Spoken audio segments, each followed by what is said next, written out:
नमस्कार। मैं आपको पितृ कार्य यानी कि इस श्राद्ध पक्ष में अर्थात 17 तारीख से 2 अक्टूबर के बीच होने वाला जो पितृ कार्य है उसके लिए कुछ मुख्य वस्तुएं जो आपके पास होनी चाहिए। पहला गंगा जल, दूसरा तिल, तीसरा कुशा, चौथा जौ, पांचवा चावल। ये 5 वस्तु मुख्य रूप में होनी ही होनी चाहिए।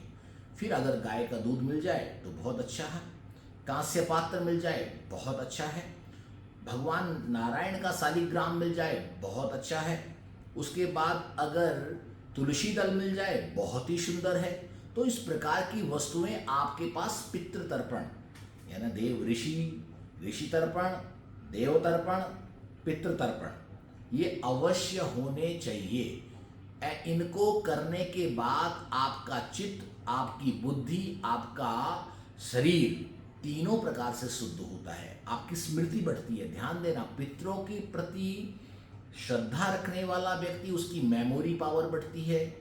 उनके बच्चे, उनके खानदान में उनके बच्चे जो है बहुत बड़े पदों पर पहुंचते हैं, बड़ा यश कीर्ति प्राप्त करते हैं। और वैसे भी लिखा गया है कि हमारे जीवन में 3 ऋण तो जो हमेशा हमारे पैदा होते ही हमारे जीवन में आगे, पहला देव ऋण, दूसरा ऋषि ऋण और तीसरा पितृ ऋण। ये 3 ऋणों की मुक्ति हमें केवल इस श्राद्ध पक्ष के दौरान हमें करना चाहिए, इनको तर्पण देना चाहिए।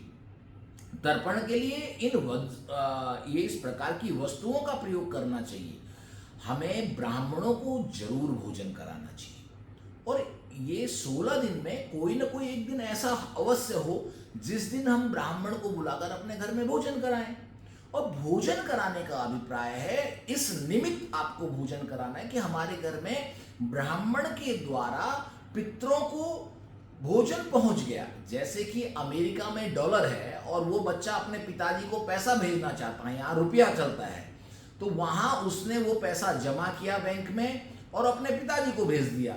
वो यहाँ आकर के वहां से डॉलर और यहाँ आकर के वो रुपये के रूप में प्राप्त हो जाता है, वरना वहां की करेंसी अलग है और यहाँ की करेंसी अलग है। ऐसे पिताजी आपके स्वर्ग में है, नर्क में है, पाताल में है, जिस भी दुनिया में है, और जैसी भी अवस्था में आप उनके प्रति यहाँ जिनके सम्मान, जिनके पास आप उनको देते हैं, उनके प्रति श्रद्धा देते हैं, उनके प्रति समर्पण देते हैं, वो वहां जाकर के उनके पास पहुंच जाता है, उस रूप में पहुंच जाएगा, वस्तु के रूप में पहुंच जाएगा, धन के रूप में पहुंच जाएगा, किसी न किसी सामग्री के रूप में पहुंच जाएगा। इसलिए अपने पितरों के प्रति इन 16 दिनों में समर्पण रखें।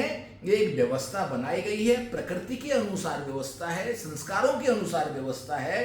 और हमारे 16 पुराणों में, 18 पुराणों में तो व्यवस्था, लेकिन 16 पुराणों में स्पष्ट रूप में ये कहा गया है कि इस प्रकार की व्यवस्था को जो स्वीकारता है उसका वंश बहुत लंबा चलता है, उसकी वंशावली कभी समाप्त नहीं होती है, उसका कुल कभी खराब नहीं होता है, उसका जीवन, उसका परिवार खूब लंबा चौड़ा चलता है। इसलिए हम चाहेंगे कुलम पवित्रम जननी कृतार्थ, इस प्रकार से जो अपने परिवार, अपने कुल के लिए, अपने वंश के लिए सोचता है, उनका संपूर्ण जीवन श्रेष्ठ और महान होता है।